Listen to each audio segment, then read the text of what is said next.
Are you there? I am here. So it looks like everyone's joining. Did everybody get booted? It looks like everyone did get booted. Our apologies for this technical glitch.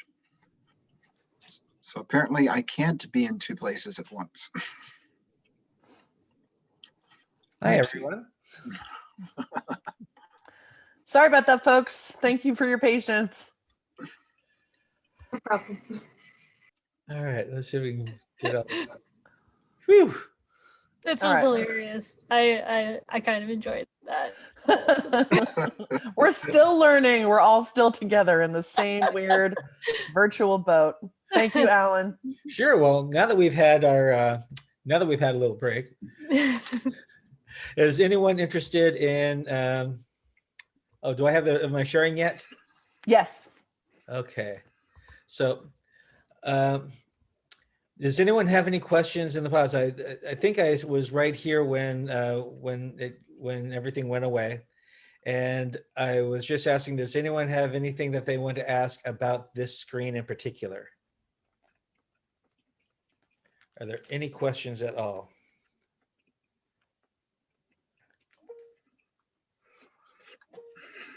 And I take that as a no, so I will go on to the next one.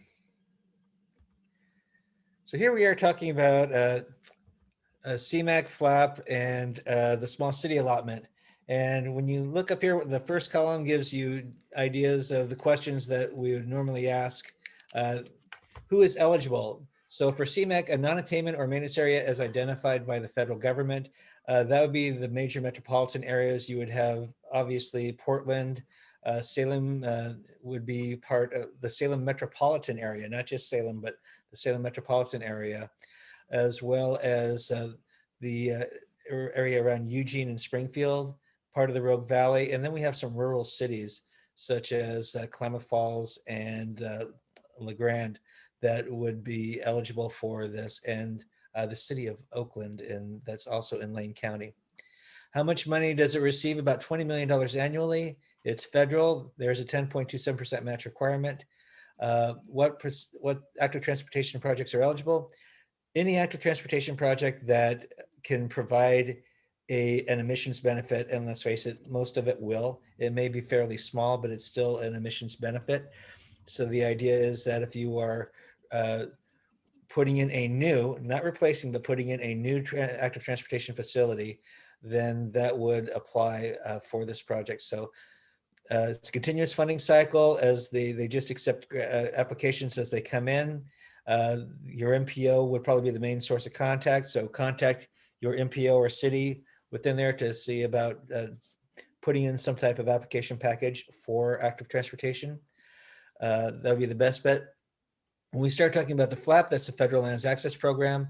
The project must touch or go through a federal land, and that could be a national park, it could be a national forest, it could be land that's owned by the Bureau of Land Management.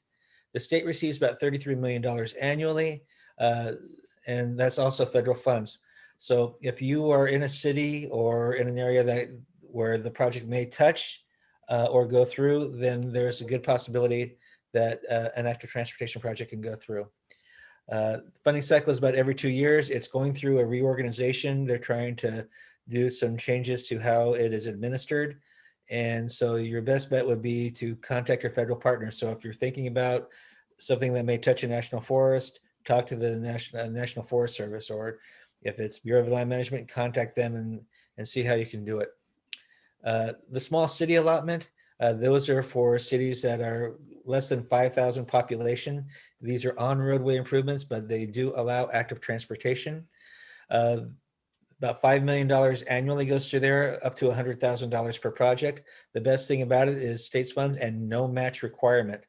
It has to be on road, so it can be a bike lane, or it could be a sidewalk, or it could be an on-road bike path, but it just has to be on the roadway. Funding cycle is every year. The next application cycle is coming up, and the person to contact is Dina Edgar of our office, and she'll refer you to your city to see that they apply. So If you are in a city that has less than 5,000 population, talk to your city planner to see if you can get something in the next cycle. And with that, I'm going to turn it over to LeeAnne to talk about safe routes to school. Go, take it away, LeeAnne. Great. We've actually also had a couple of other comments in the chat that I think just go to all panelists, but I'm not sure. But Rob Interfeld shared the STBG Surface Transportation Block Grant Program, which is another potential way to get funding, as well as your Transportation Alternatives Fund that usually run through your metro area. So there's a couple of other funding sources as well that we didn't highlight in this presentation, but I wanted to call out. Thanks, Rob. Thanks, Rob. There's been a question about the slides, and we will share the slides with the Street Trust, and I believe that they will share them out to conference participants. Is that how that works, Judge or Aaron? Yes. Yes, awesome. Great. My name is LeeAnne Fergason. I am the Safe Routes to School Construction Grant Program Manager at ODOT. And I have worked in Safe Routes to School for about 12 years, wearing pretty much every hat that is in Safe Routes to School. So I always try to include this first slide because it really takes a village to run Safe Routes to School in Oregon and in the United States.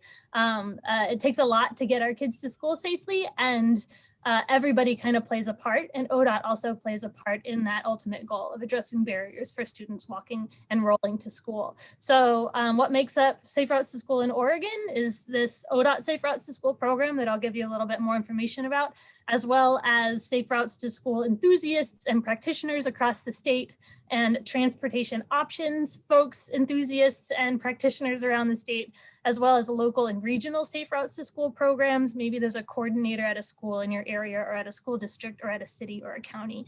And there's a lot of folks on the ground working on Safe Routes to School. So I'm going to give you kind of the ODOT statewide perspective on funding opportunities.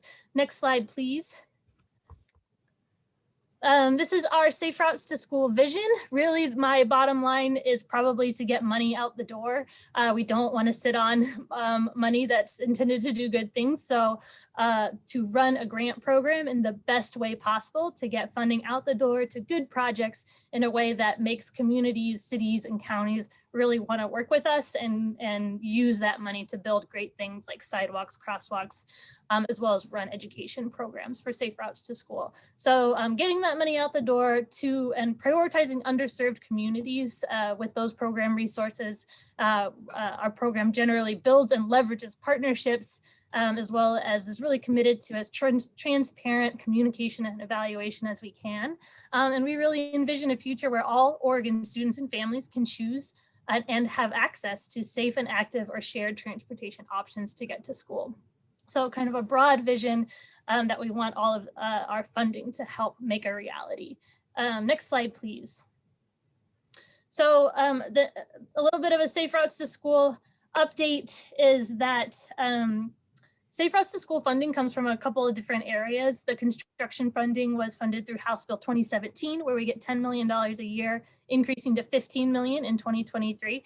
And that funding in House Bill 2017, the Keep Oregon Moving Act, was came to be through people like you, community activists, people on the ground who realized that this was a need and really helped make that happen. So thank you to everyone here and to the Street Trust and to everyone who's worked on these types of initiatives in the past, which really coming to fruition right now. So we're also funded through some federal funding for our non-infrastructure programs that's run through the statewide transportation improvement program. So, so we have some federal funding and some state funding for Safe Routes to School in Oregon. In the past couple of years, we've been able to fund 70 local construction projects, 35 local Safe Routes to School plans being created, as well as 11 local education programs.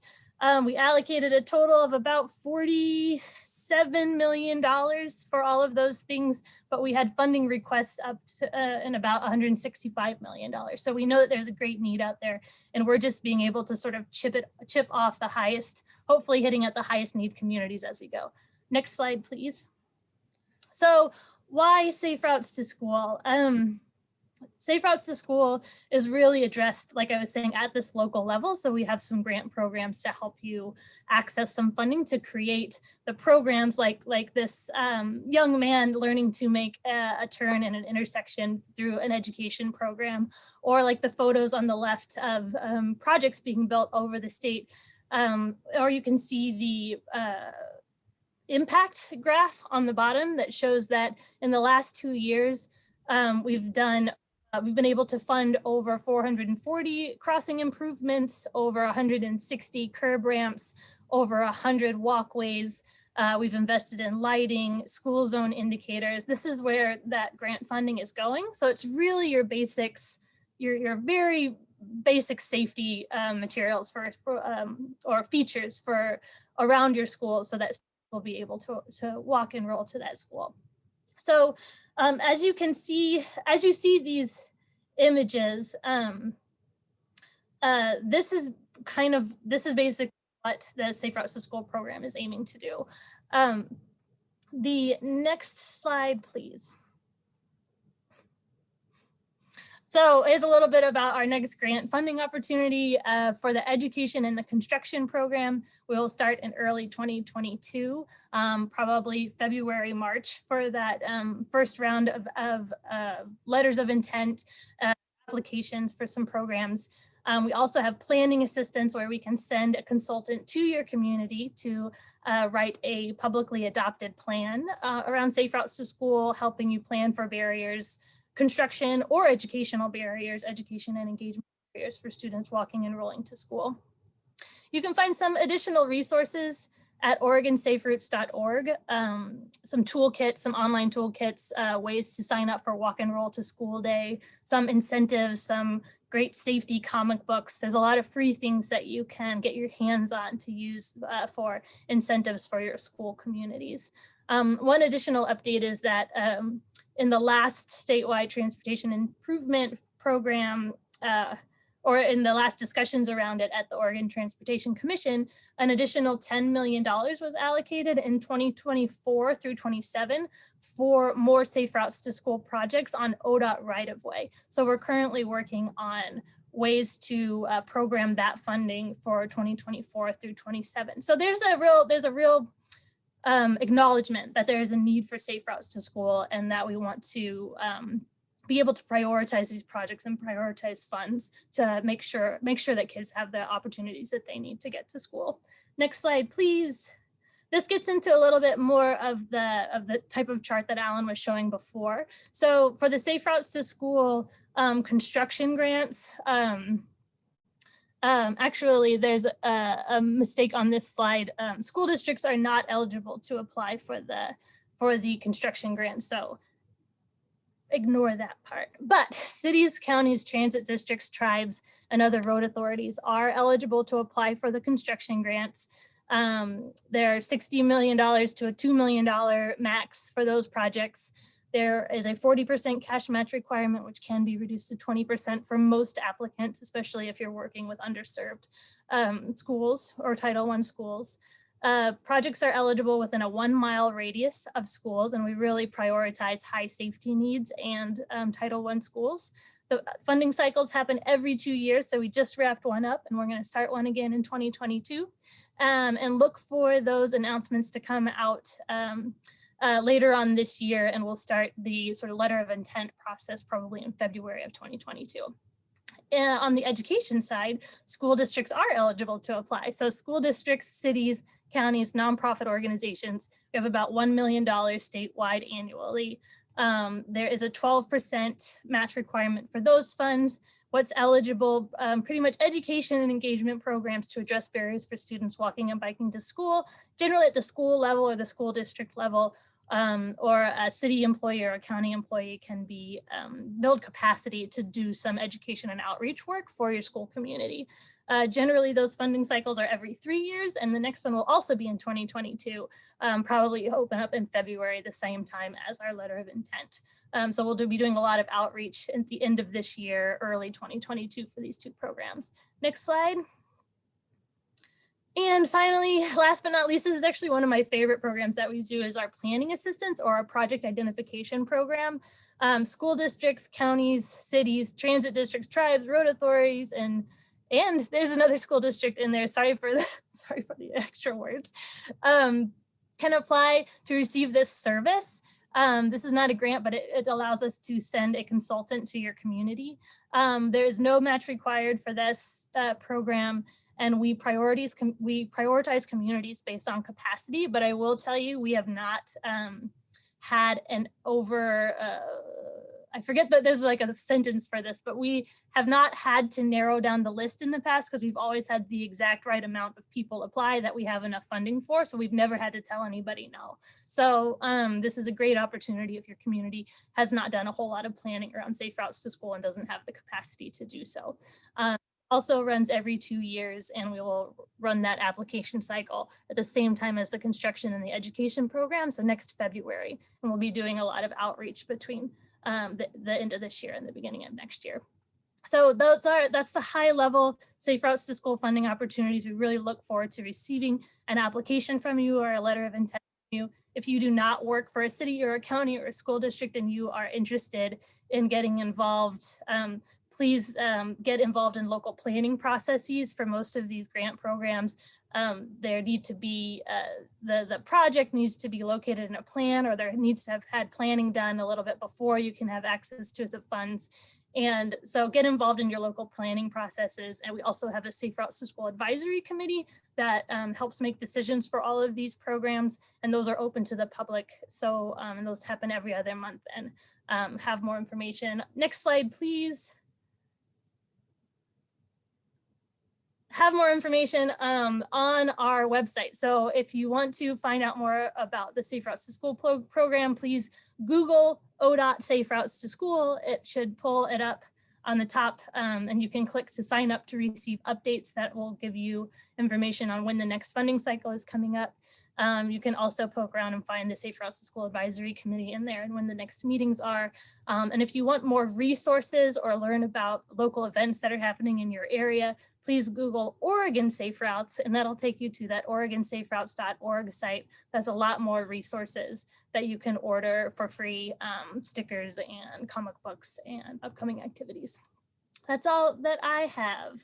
Next slide is my contact information and my colleague Heidi Manlove's contact information. I run the construction program and Heidi runs the education program, and we would love to talk with you about your ideas. Thanks, Alan, for doing the slides. I think you can go to the next one. Okay. Hi, everyone. I'm Maggie. I'm the Formula Program Coordinator for the Statewide Transportation Improvement Fund. I'm going to apologize in advance for the buzzing you're probably hearing right now. I don't know how to get rid of it, so I'll try to mute when I'm not talking. So let's talk about the STIF program. That's how we abbreviate it. So the STIF program was established as part of the House Bill 2017 Transportation Funding Package. This is also known as Keep Oregon Moving. It's a relatively new source of funding, and it's for improving, expanding, and maintaining public transportation services in Oregon. The STIF program is currently funded by Oregon's transit tax, and that's a state payroll tax equal to 1/10%. And revenue from this source are allocated across 4 funds. So we have 90% going to the Formula program, 5% to the Discretionary grant program, 4% to the Intercommunity Discretionary program, and then 1% to ODOT's technical research. I said that I'm the Formula program coordinator. We also have someone who handles the Discretionary and Intercommunity Discretionary programs. So I'm going to go over his programs in a little bit, but just wanted to point that out, that I won't have all the answers that you might be looking for if you're wondering about those. You can go to the next slide, please. I think the one before that. So eligible applicants for this program are called qualified entities. They're the people who submit the STIF plan, and the STIF plan serves as the application for this program. Qualified entities are mass transit or transportation districts. They're counties with no transit or transportation districts, and they're federally recognized Indian tribes.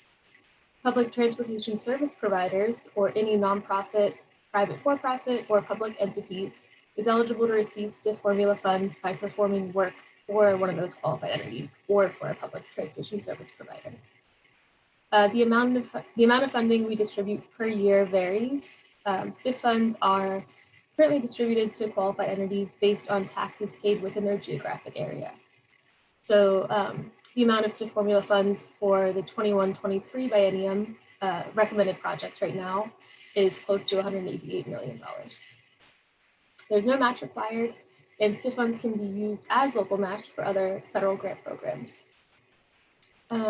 Eligible projects are projects that improve, expand, or maintain public transportation services, as long as they don't supplant local funding to maintain an existing service. And light rail capital is an ineligible project type. Funding cycle is every 2 or 4 years, and that just depends on the local decision. You apply for a 2 or 4 year period. Go to the next slide, please. So there are 7 criteria that we ask applicants to consider when selecting projects to fund using STIF dollars. We'd like to see projects that increase the frequency of bus service schedules in communities with a high percentage of low-income households. Projects that expand bus routes and bus services to reach communities with a high percentage of low-income households. Projects that implement programs to reduce fares for public transportation in those same communities. Projects that procure buses that are powered by natural gas, electricity, or other low or no emission propulsion. We'd like to see projects that improve the frequency and reliability of service connections between communities that are both inside and outside of the qualified entity service area. We'd like to see projects that foster coordination between public transportation service providers to reduce fragmentation in the provision of transportation services. And then this one is kind of how I'm connected to LeeAnne's program. We would like people to allocate 1% of STIF funds each year to provide student transportation services for students in grades 9 through 12. You can go to the next slide, please. So now I'm going to talk about my colleague Patrick's programs. These are the STIF Discretionary and Intercommunity Discretionary programs. So the STIF Discretionary and Intercommunity Discretionary funds are dispersed through a competitive grant process every 2 years. Only public transportation service providers are eligible recipients of this funding. Those providers can be a qualified entity or a city, county, special district, intergovernmental entity, or any other political subdivision or municipal or public corporation that provides public transportation services. We're again giving you these slides, so you don't have to remember all of that. The amount of funding for these programs varies biennially, collectively representing 9% of the STIF program funds. That's 5% for discretionary and 4% for intercommunity. These programs generally offer around $20 million in grants on a biennial basis. There is a 20% match requirement for all project types, and a recipient may receive a 10% match reduction where its project meets certain characteristics, indicating extra jurisdictional project benefits. All sorts of projects are eligible, including operations, planning, vehicle purchase, and preventive maintenance. And ODOT solicits projects that would advance 6 project selection criteria, including projects that would improve transit for historically underserved communities, reduce greenhouse gas emissions, expand intercity connections, and improve roadway safety. You can go to the next slide. Okay, so looking ahead, so starting in July 1st, 2023, the Special Transportation Fund, which supports transportation programs for seniors and people with disabilities, will be consolidated into the STIF program. So qualified entities will incorporate former STF funds into their STIF plans while maintaining the targeted purpose for both of the funds. So we're going to go through the rulemaking process for this new program this spring and summer, and we will draft and revise the administrative rules for the consolidated program by the end of this year. So you can go to both of these websites. The STIF website's on the top there just for general STIF information. And then we have a website for that consolidation that I just mentioned. You can go there for more information, and you can sign up for Gov Delivery updates for both and just stay in the loop about what we're doing. And you can also learn about opportunities to provide comment on that rulemaking process for the new STIF program. The next slide is our contact information. Mine's on the top, Patrick's is in the middle there, and then we have a STIF fund manager for all of the STIF programs. So it's contacted at the bottom there for you. And that's it. All right, thank you, Maggie. So next, getting into the Oregon Community Pass program. So the Oregon Community Pass program, I'm just going to call it OCP because we like acronyms and it goes faster on the tongue. It's a competitive grant program for off-road facilities that are transportation, not recreation. That's a key focus on that, is that it has to be for a transportation purpose. There may be a recreation component to it because people ride their bikes for recreation, but there must be some type of transportation purpose, whether it be for commuting or for utilitarian trips, etc.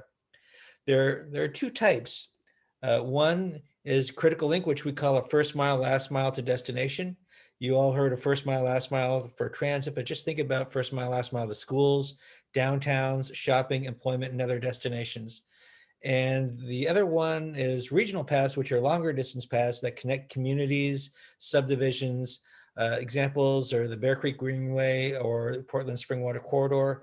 And of course, there's crossings of roads, rivers, and rail. And I just want to point out that when we're talking about paths, we're thinking about bicycle routes. Not everything will be on or off a roadway. You may have a portion that's off-road, you may have a portion that's on-road, that then all links together and connects you to your destination.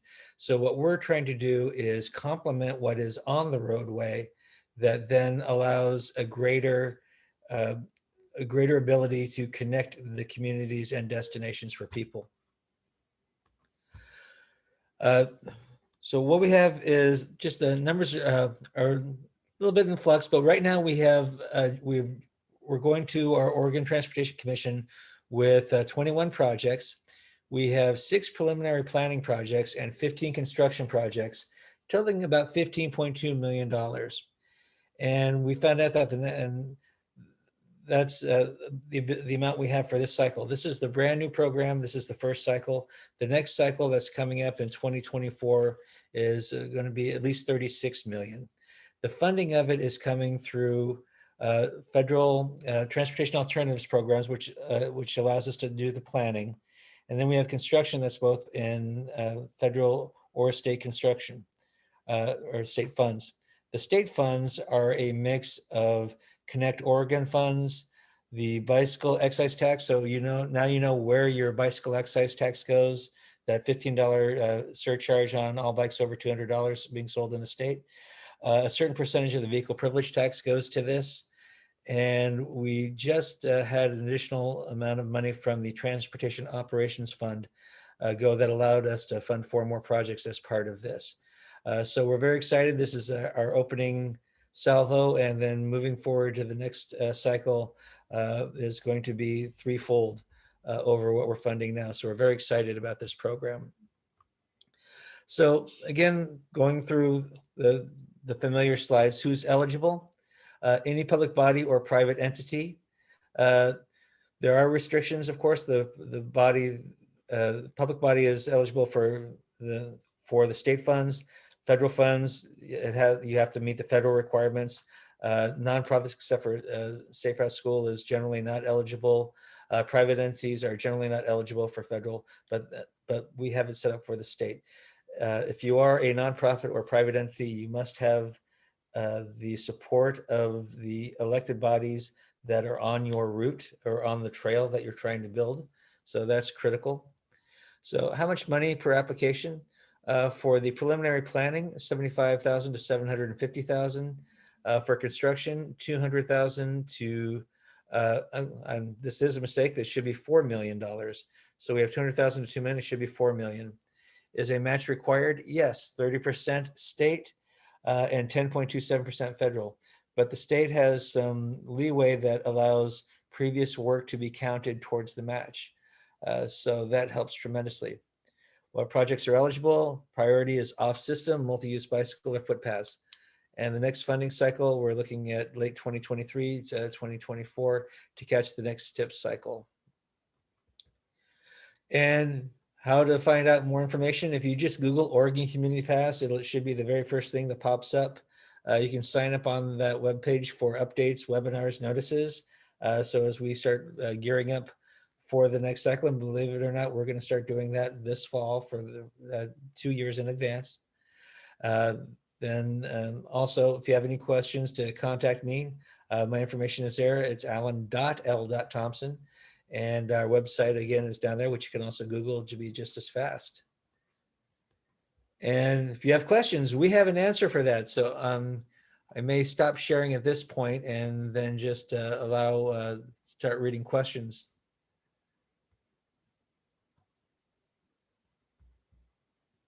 Do we have any questions in that? There are 8 questions in the chat. Earlier, it looks like there was a question for LeeAnne. And I know that you typed the answer, but if you wanted to elaborate, it was, how can consultants get on the list for providing SRTS plans?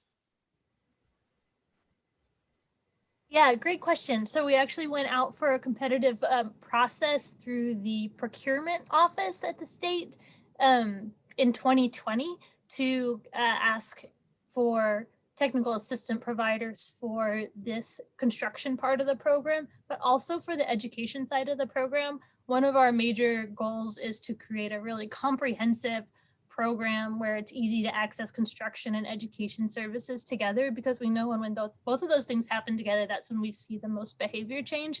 So my colleague Heidi Manlove and I have really been working together to create a really strong collaboration for that program. And so one way we decided to do it was by hiring one technical assistant for both programs. So we put out a call for that last year and ended up hiring Alta Planning and Design to be our technical assistant for the construction program, doing that planning assistance with communities, but also running our education side of the program and working with some other local organizations that do that work as subcontractors. So we selected Alta for a 2-year contract that can be extended to 5 years. So probably either at that 2-year time period or after that 5-year time period, we'll do another call out again through that procurement office process. So if you are a consultant and you just want to make sure that you're on the list for OPO to receive those notifications when ODOT's going out to bid for a big contract or a contract. So if you're not sure how to get on that list, I also am not sure how to get on that list, but I would be happy to find out for you. So just let me know in the chat and I can point you in the right direction. So that was that question.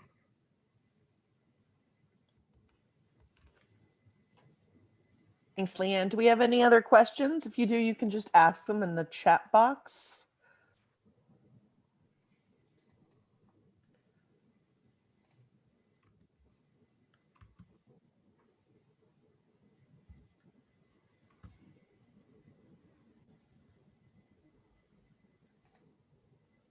I know a lot of you are answering your emails right now, which I totally think is fine, but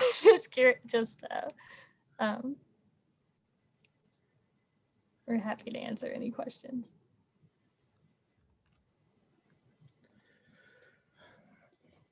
I'll ask a question. Do you ever find that there aren't enough applicants? Like there's too much money to go around and people just aren't aware of how to access it? For various. I know that for the PADS program and for the Safe Routes program, we're oversubscribed by 5 to 8 in general times. So for the construction side, there's a lot more applicants. For the softer side, the non-infrastructure and education program side, we're generally oversubscribed by double. So Wow. So oversubscribed for that. The one program that I am not oversubscribed for, which is the word I was looking for earlier, is that planning program, is the project identification program where we can provide planning assistance. We've been able to make about, or we're in the process of making about 40 plans for communities and school districts or some,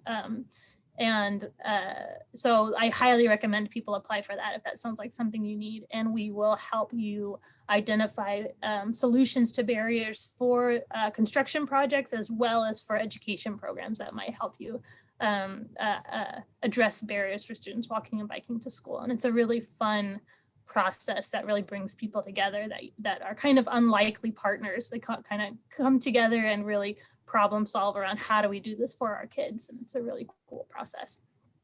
When we first started the Oregon Community Pass program, we followed the Safe Routes School plan when they did their first cycle. We asked for a pre-application letter of interest to see, garner just how much interest there was in the program.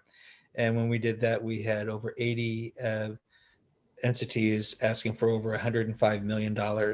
And at that point, we only had $11 million in the program for this first cycle. And we were able to get $4 million additionally because of that huge surplus of applicants.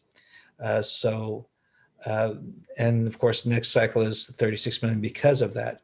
So those folks that applied that put in their voices were heard, even though they weren't picked up.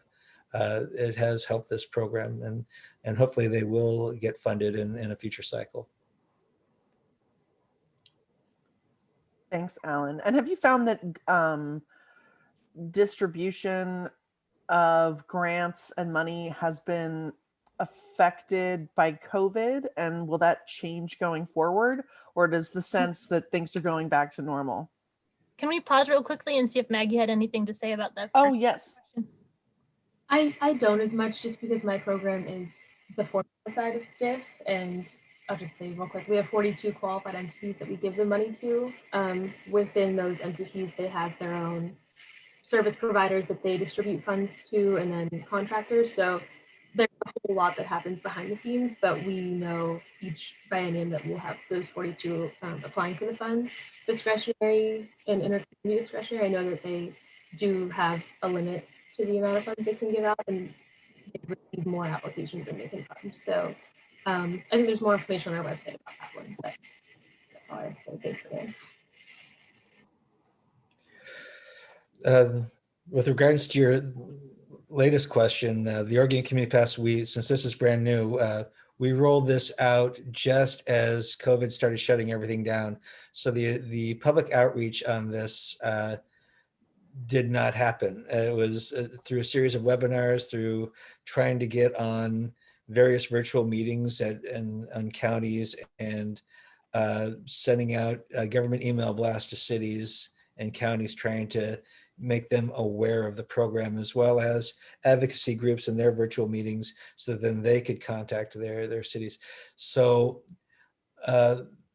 what's going to happen now is going to be, I think, a hybrid in the short term of mostly virtual meetings and virtual correspondence. And I'm not sure if it'll ever get back to a complete normal, but LeeAnne, you know more about public outreach than anybody I know, so please feel free to jump in there.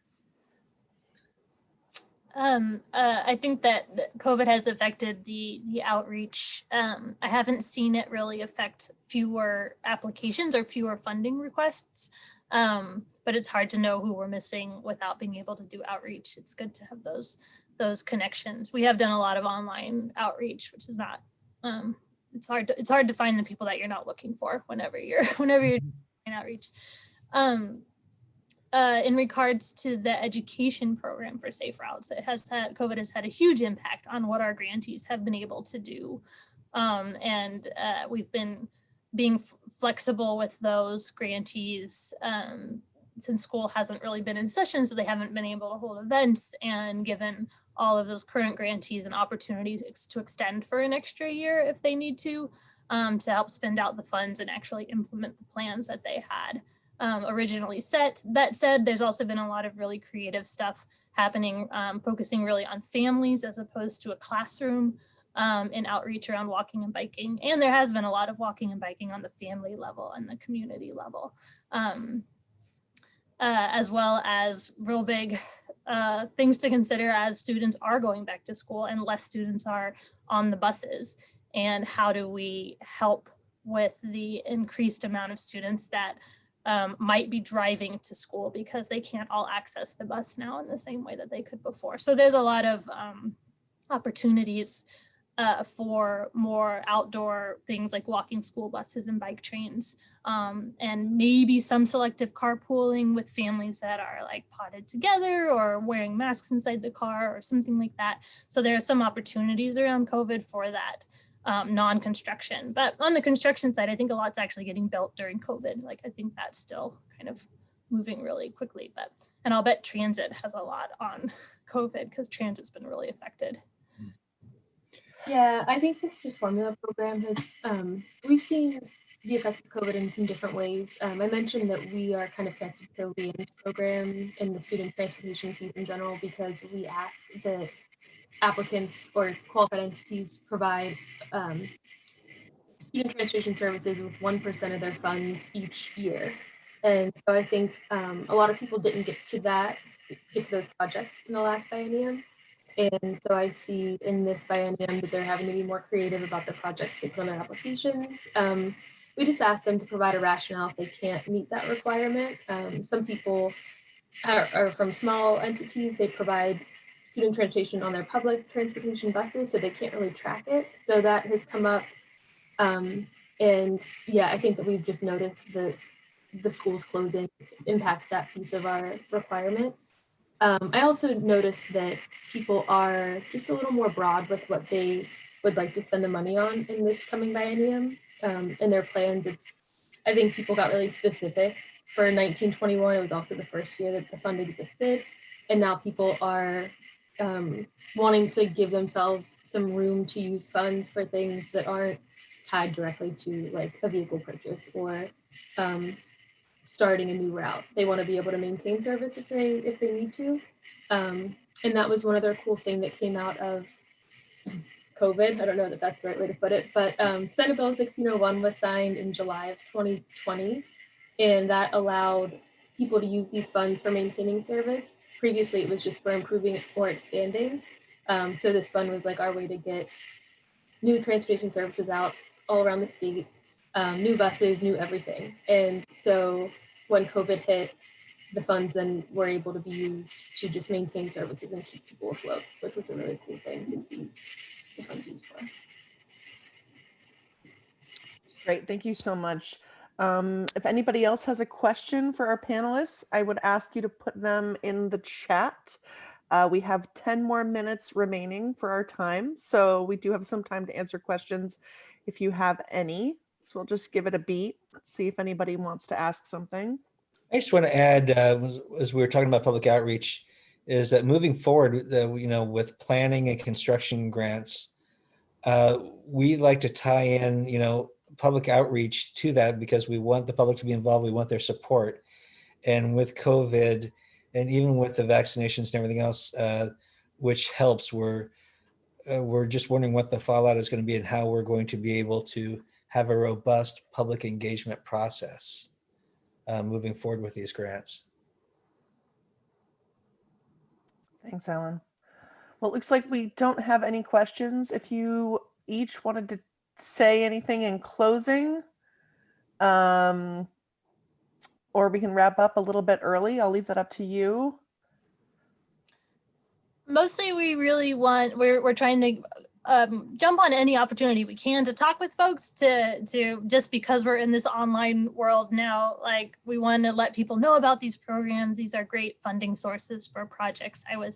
I see Mayor Gamba is on our one of our attendees, and I was going through by Linwood Elementary School the other day and saw all of the improvements going in on that road right by Linwood, and I came home and I like grabbed my spouse. I was just like, it's happening, because that was one of like the first projects that I was like I was just so stoked to see that Safe Routes to School project happening. And I feel like I don't have any kids of my own, and I really love kids, but these projects are turning into like my babies, and I'm just like, I am so excited when each of them get finished. And we have probably, I think, 12 finished Safe Routes to School projects so far. And so just know that if you are considering applying for this program, you have a cheerleader behind you, like please do it. These are the best. I think these are the best things ever. So I know that it's a bunch of hoops to jump through. We know that there are restrictions to these funds, unfortunately, and we're a bureaucracy, so we're not like the people you want necessarily to work with when you think of all the people that you're hoping to get funding from.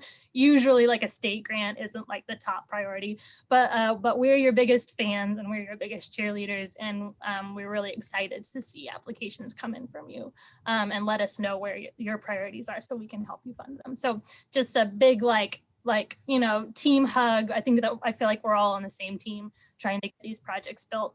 So whether it's Safe Routes to School or the PATHS program or your transit provider, and working to get people from one place to another, know that all of your friends here at ODOT are like your cheerleaders and your biggest fans. And we would love to answer questions and help walk you through the bureaucratic process that we get to implement. So that's it. I just want you to know that you're well appreciated, and we look forward to working with you.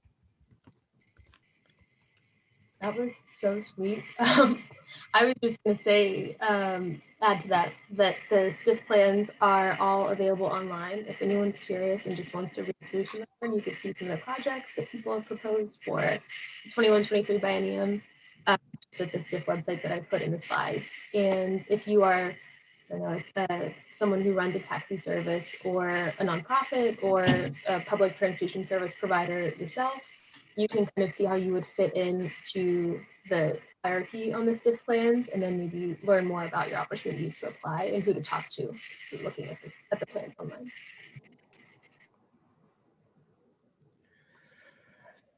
This is just a brand new program. I'm excited with the level of excitement that we had for the program. This is the first time that I'm aware of that Oregon has had a dedicated funding for off-road transportation projects. So it's a long time coming. So I think it really does well to complement my internal unofficial goal that I personally have is I want to see every city in the state connected by some type of bikeway, walkway that is safe. And I'll never live long enough to see it, but it's a good goal to start and continue on. Thank you so much, Alan. And thank you so much, Maggie and LeeAnne. This was a really fantastic panel. Thanks to everyone who joined us. And a special thank you to all of our sponsors listed on the SCED conference website.